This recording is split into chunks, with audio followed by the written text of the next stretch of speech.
तो आज का वीडियो जो है जो केमिकल काइनेटिक्स है, केमिकल काइनेटिक्स चैप्टर में सबको मालूम है कि रेट ऑफ रिएक्शन जो होती है उसको किस तरह से एक्सप्रेस करते हैं, और उसको एक्सप्रेस करने के लिए एक सिंपल सा एग्जांपल जैसे ले लें कि अगर आपसे हमने बोला कि H2 क्लास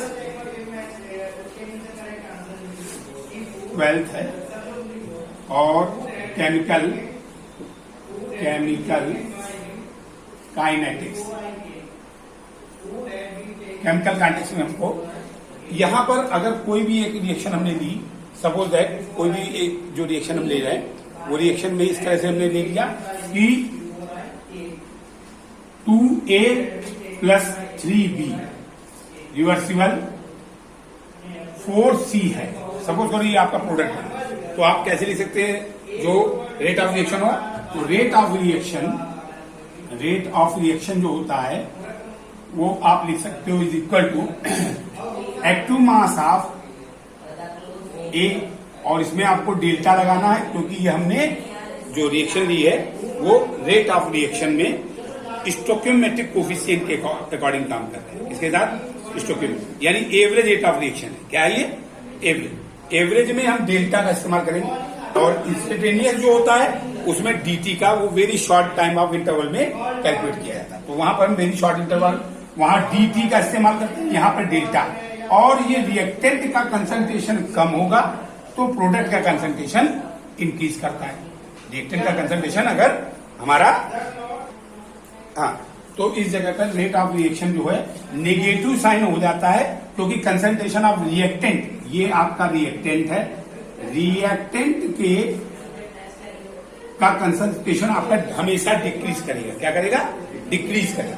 तो नेगेटिव साइन लगाएंगे अपॉन डेल्टा टी। आप जरूर इसके जो 2 और 3 आपको दिख रहे हैं नंबर ऑफ मोल्स ए के और बी के, ये स्टोकियोमेट्रिक कोफिशिएंट होते हैं, और ये स्टोकियोमेट्रिक के कोफिशिएंट डिवाइड में चले जाते हैं। यानी आप यहाँ पे लिख दो 2 का कोफिशिएंट नीचे आ जाएगा, और ये इक्वल होगा negative delta of active mass of, active mass का मतलब होता है molar concentration of B upon delta T रहेगा, और ये भी नेगेटिव रहेगा लेकिन इसके 3 मोल्स लिए गए तो ये अपॉन में 3 इज इक्वल टू, अब ये बना है प्रोडक्ट, ये बना है प्रोडक्ट का कंसंट्रेशन हमेशा, इसका कंसंट्रेशन जो है वो आपका इंक्रीज करेगा अगर, तो समझ लेना ये पॉजिटिव साइन लेना। क्या लेना है? पॉजिटिव साइन लेना। तब आप लिखोगे active mass of delta, active mass of ये concentration of C upon delta E, और ये पॉजिटिव साइन, ये तीनों आपस में बराबर। अब क्वेश्चन ये बनता है, बहुत ही शॉर्ट में आपको समझना है इसके न्यूमेरिकल कैसे करने होंगे और क्या बेस है। तो बेसिक में अगर हमने इसके बाद आपको ये बात बोली कि रेट कौन कौन से, रेट इन्फ्लुएंसिंग या factor influencing rate of reaction. तो मेन चीज क्या है, ये वर्ड जो बताया गया एनसीईआरटी में कि कौन कौन से फैक्टर इन्फ्लुएंस करते हैं। तो फैक्टर इन्फ्लुएंस करने के तरीके जो होते हैं, एक तो आपका कंसंट्रेशन हो गया, दूसरा टेम्परेचर हो गया, तीसरा आपका प्रेशर हो गया, और चौथा आपका कैटलिस्ट हो गया। कैटलिस्ट, ये 4 चीजें हमारे रेट को इन्फ्लुएंस करती है। लेकिन अगर सपोज करो कंसंट्रेशन अगर आपका रिएक्टेंट का इंक्रीज या डिक्रीज कर दिया जाए तो रेट आपका चेंज हो जाए, या प्रोडक्ट का कंसंट्रेशन आपका कम या ज्यादा कर दिया जाए तो रेट आपका इन्फ्लुएंस हो जाएगा, यानी चेंज हो जाएगा।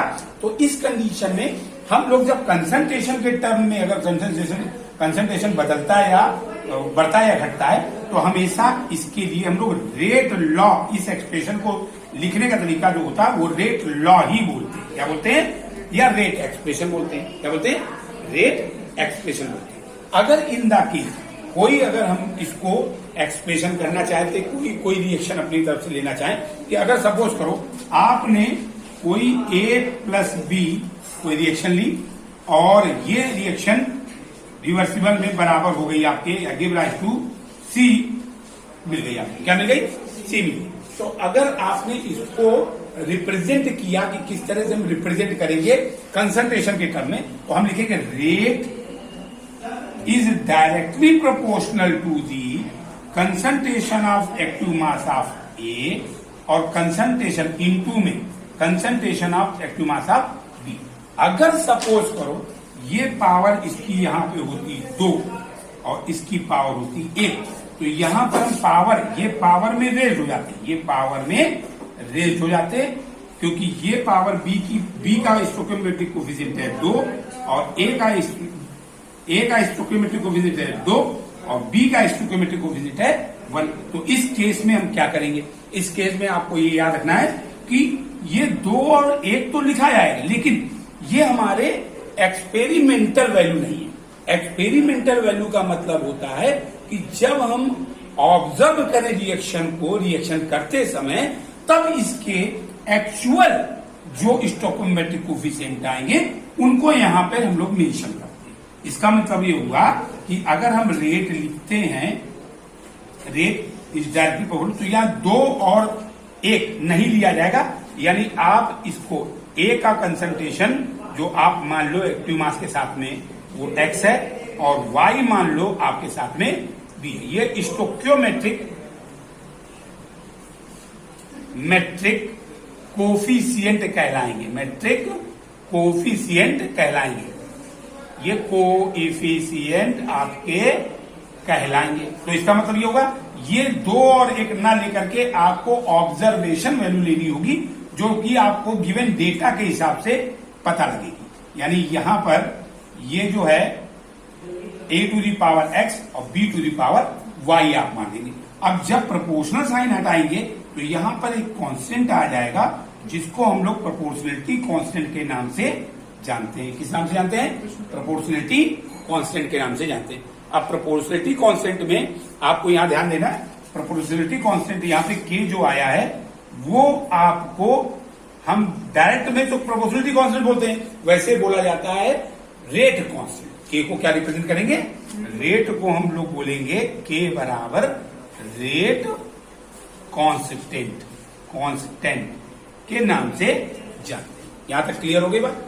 अब ये बात जो हमारे पास आई है x और y की वैल्यू की, ये किसी भी एक इक्वेशन को अपने मन से हम कंसीडर करके निकाल सकते हैं। जैसे अगले में इसको, तो यहां पर नेक्स्ट क्वेश्चन जो है, इसी में हमने केमिकल काइनेटिक्स में जो कंटिन्यूटी में है, अगर हमने एक इक्वेशन ले ली 2NO, यानी ये गैस है नाइट्रिक ऑक्साइड, ये गैस है, और अगर इसको डिकम्पोज होती है तो O2 और 2NO2 गैस में कन्वर्ट होती है, यानी कि नाइट्रोजन डाइऑक्साइड में कन्वर्ट। इसके जो डेटा, अगर जो अभी हमने कॉन्सेप्ट समझाया था, इसी के अकॉर्डिंग रेट हम निकालते हैं, तो rate is directly proportional to, जो अभी हमने बताया था, rate is directly proportional to the equal to mole के active mass of A to power x और active mass of b to the power y था।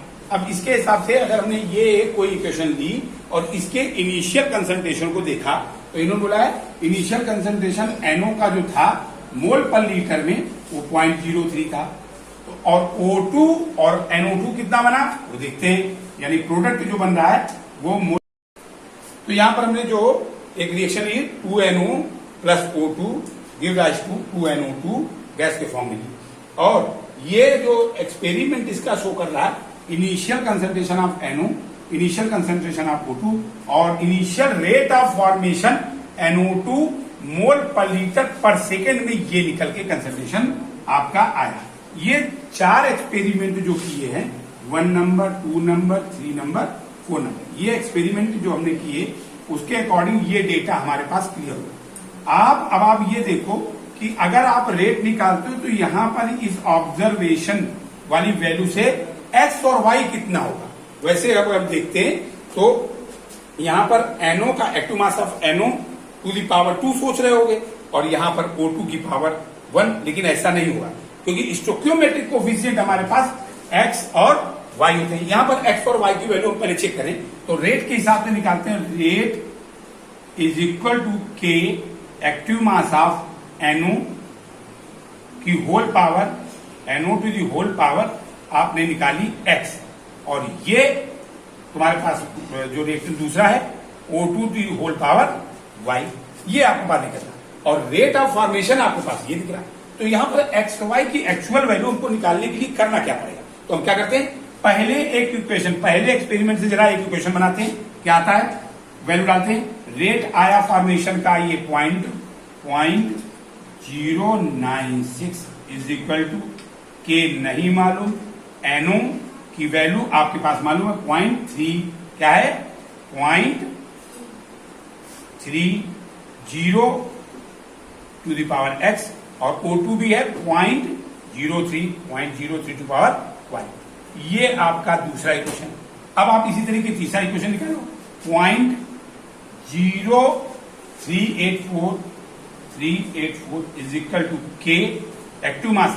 जब ये आपने डबल कर दिया, 0.3 से 0.6 कर दिया, तो ये इसका मतलब डबल हो गया rate of initial concentration of NO, तो यहां पे आएगा 0.6 टू द पावर x, और यहां पे आया 0.3 टू द पावर y, और ये आपका दूसरा इक्वेशन यानी थर्ड इक्वेशन हो गया।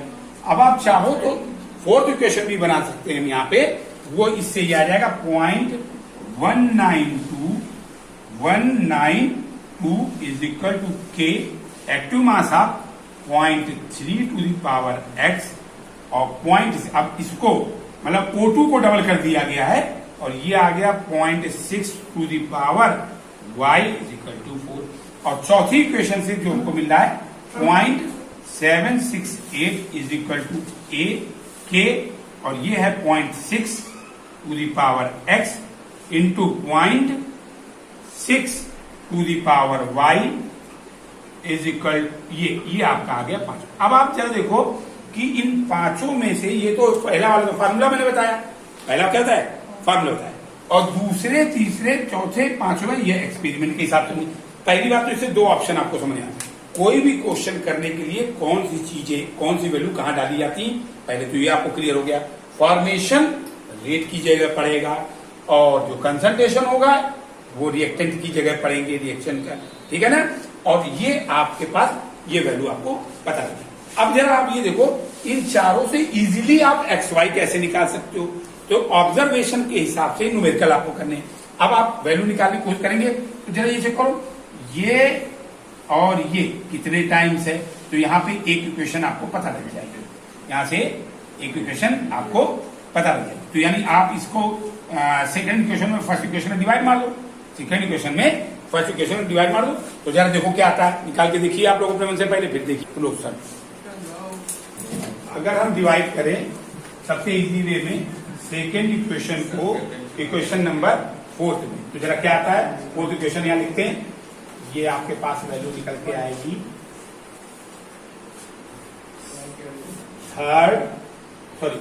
ये है 4 divided by equation 4 divided by equation number second, तो आपके पास क्या लिखा आके 0.9192 अपॉन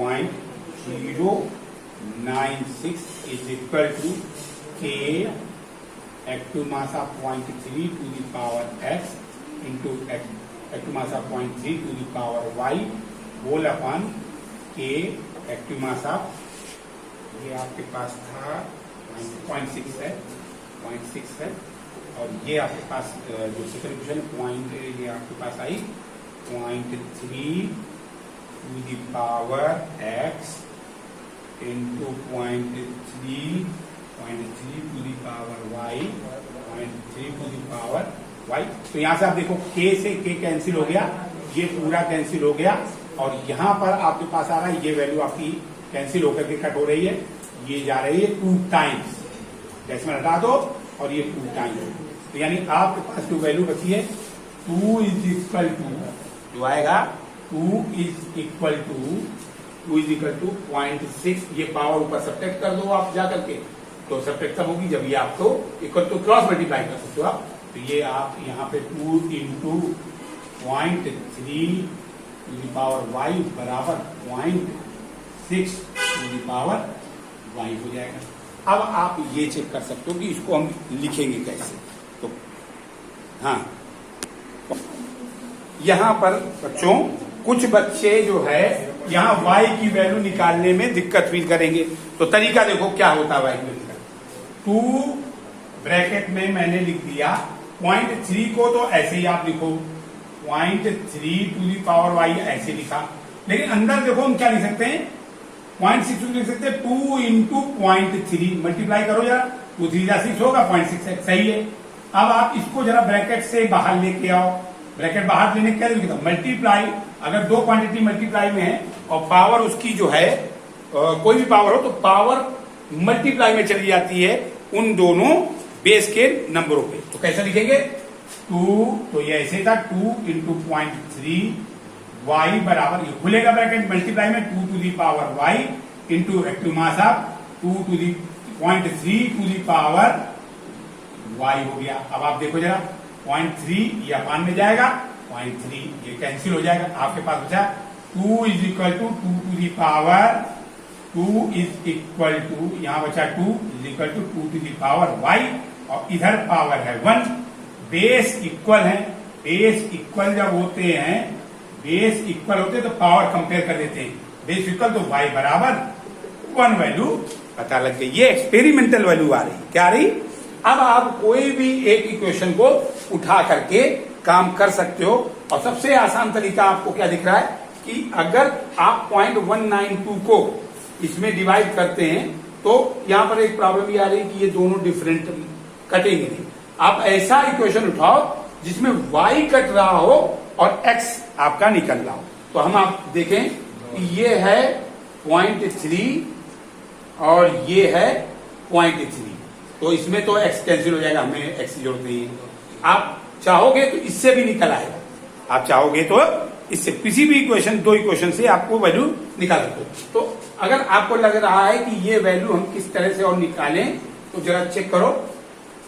आपने ले लिया 0.78 ये ले लिया और दूसरा इक्वेशन ले लिया, ये आप ले लिया पॉइंट, ये वाला ले लिया। तो अगर आपने इन दोनों लिया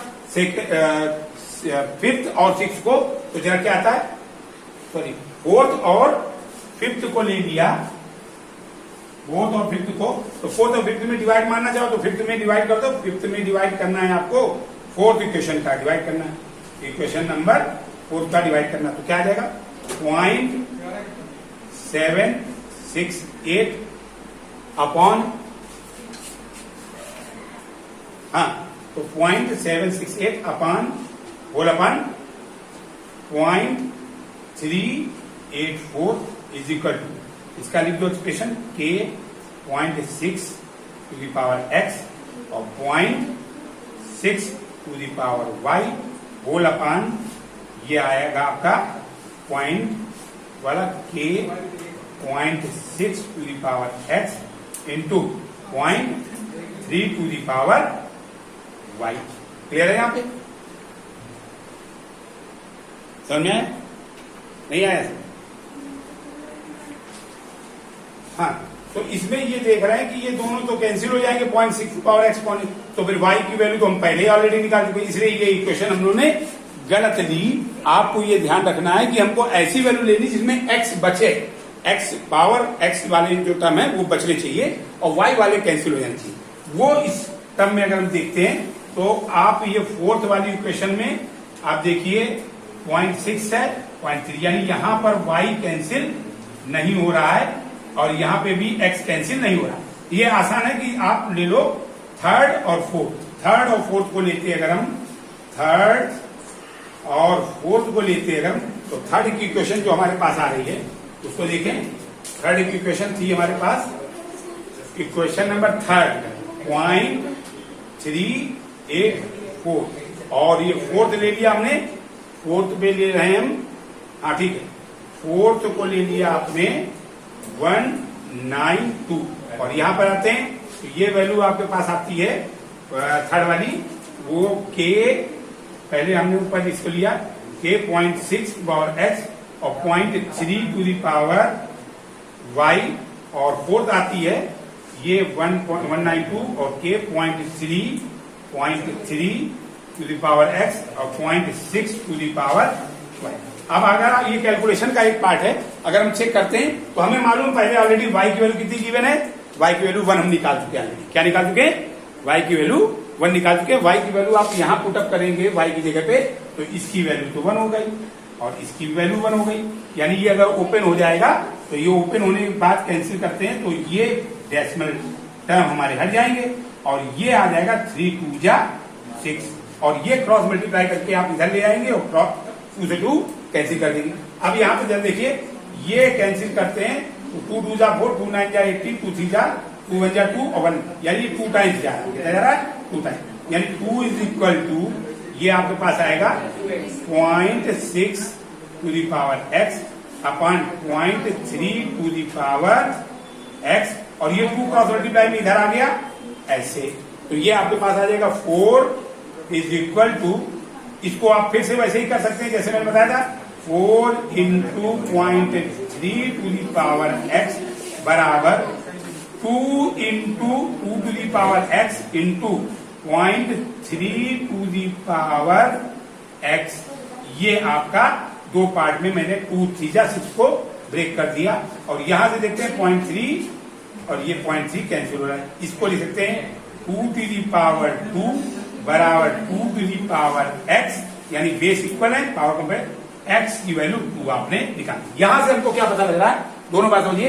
इस जगह पर हम एक्सपेरिमेंटल अगर वैल्यू निकालते तो एक्सपेरिमेंटल वैल्यू क्या बन के आ जाती है हमारी, ये निकल के आती k active mass of NO to the power 2 और O2 टू दी पावर 1। अब यहां पर हम ऑर्डर ऑफ रिएक्शन भी आपको एक ही साथ क्लियर करने जा रहे हैं कि हमको अगर इस रिएक्शन की ऑर्डर निकालनी होती, यानी कि 2NO जो हमारा पोर्शन था 2NO plus O2 gas give rise to 2NO2 आपको जो मिला, अगर आप ऑर्डर लिखते तो ऑर्डर का मतलब होता है जो भी आपके rate of concentration, rate of reaction में जो जो स्टोइकोमेट्रिक कोफिशिएंट होते हैं वो पावर में आ जाते हैं। तो ऑर्डर ऑफ रिएक्शन निकालने का तरीका होता है जो भी पावर होती है उनको आप ऐड कर दो, x प्लस वाई ये रिएक्टेंट के कंसंट्रेशन की पावर है। अगर आपने इन दोनों को जोड़ के लिखा तो यही कहलाती है ऑर्डर ऑफ रिएक्शन। तो ऑर्डर ऑफ रिएक्शन अगर यहां पे इस इक्वेशन की पूछी जाती है कि ऑर्डर ऑफ रिएक्शन क्या है, तो ये एक्सपेरिमेंटल वैल्यू से पता लगती है कि ऑर्डर ऑफ रिएक्शन क्या है। यानी आपकी यहां पे x की वैल्यू आई थी 2, आपने x की जगह वैल्यू डाल दी 2 और प्लस यहां पे वैल्यू आपने डाला 2 और प्लस y की वैल्यू 1 इज इक्वल टू 3, यानी कि ये थर्ड ऑर्डर रिएक्शन है आपका। क्या है?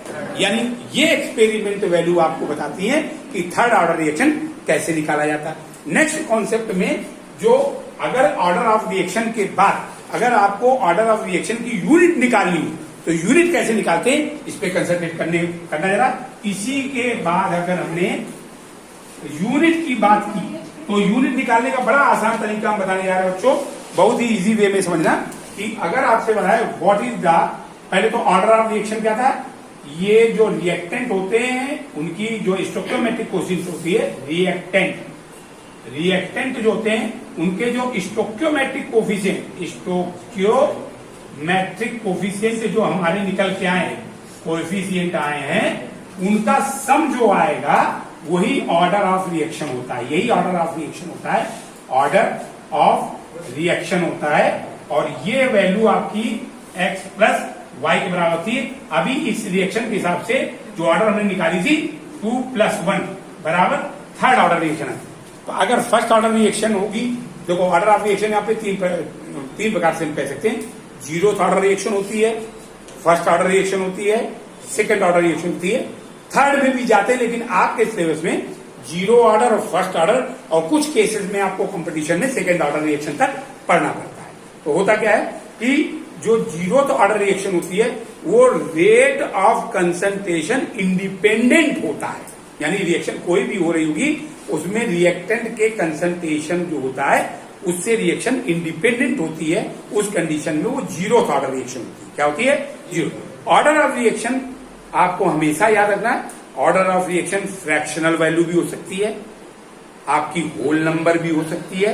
यानी आपको कंफ्यूज होने की जरूरत नहीं कि अगर आपका कोई भी रेट आपका दिया हुआ है, जैसे rate K active mass of A to the power, suppose करो आपके पास आया 1/2 और ये बी की एक्टिव मास पावर है 1, तो इसका जो ऑर्डर ऑफ रिएक्शन आएगा इसके हिसाब से ये है x और इसकी पावर है 1, तो ये होगा y, यानी 1/2 plus half is equal to 3/2, यानी 1.5 ऑर्डर की ये रिएक्शन मानी जाएगी।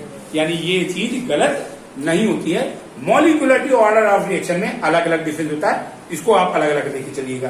दूसरी बात, अगर आपने ऑर्डर ऑफ रिएक्शन समझ गए तो ऑर्डर ऑफ रिएक्शन की अक्सर पेपर में आपसे पूछ लिया जाता है what is the unit of order of reaction. तो अगर आपको ऑर्डर ऑफ रिएक्शन की यूनिट निकालनी है तो जरा यूनिट निकालने का तरीका आप देखिए कितना सिंपल है। एक फार्मूला आप हमेशा याद रखिए, unit of order of reaction. Order of reaction में यूनिट में निकालने का तरीका ये होता है बेटा कि आपको एक फार्मूला याद है ना, 1 कंसंट्रेशन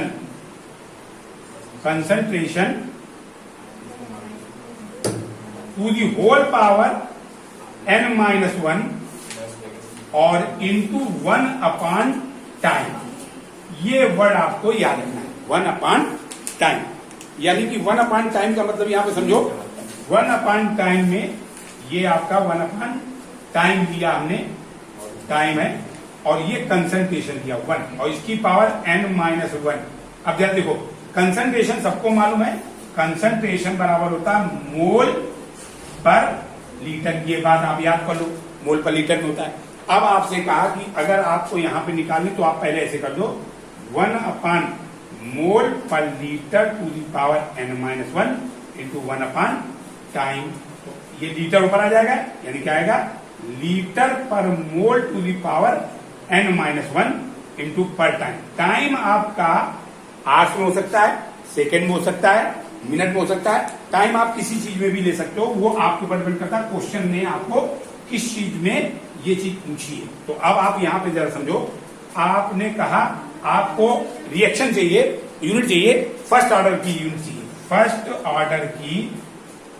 फर्स्ट ऑर्डर रिएक्शन की आपको यूनिट चाहिए, रिएक्शन की आपको यूनिट निकालनी है। क्या निकालनी है? यूनिट निकालनी है। ये क्वेश्चन मार्क लगा दिया, एक क्वेश्चन मार्क, यानी ये आपको यूनिट निकालनी है। क्या?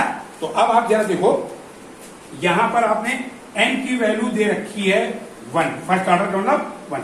आप n की वैल्यू 1 डालो तो लीटर पर मोल टू दी पावर 1-1, और टाइम मान लीजिए सेकेंड में है तो आप ये लिख दीजिए। तो 1 से 1 पावर कैंसिल हो जाएगी, 0 पावर, और कोई भी चीज की वैल्यू 0 होती है उसकी वैल्यू आंसर 1 होता है। तो आप लिख सकते हैं ये लीटर पर मोल का मतलब, तो यहाँ पे लीटर पर मोल टू दी वैल्यू हो गई 0 और इंटू 1 सेकेंड, यानी इसकी वैल्यू 1 हो गई। तो आपके पास आंसर आ गया 1 second. 1 second is the unit of first order reaction. अगर आप इसी केस में दूसरी वैल्यू आप निकालना चाहते हैं, क्या निकालना चाहते हैं?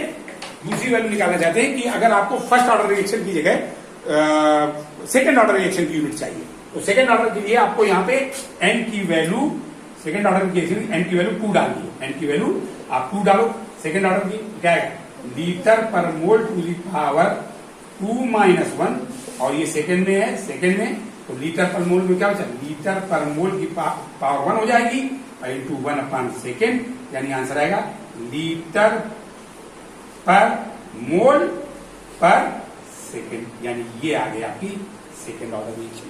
बड़ा सिंपल है, समझ में आ गया बच्चों सबको? क्लियर है?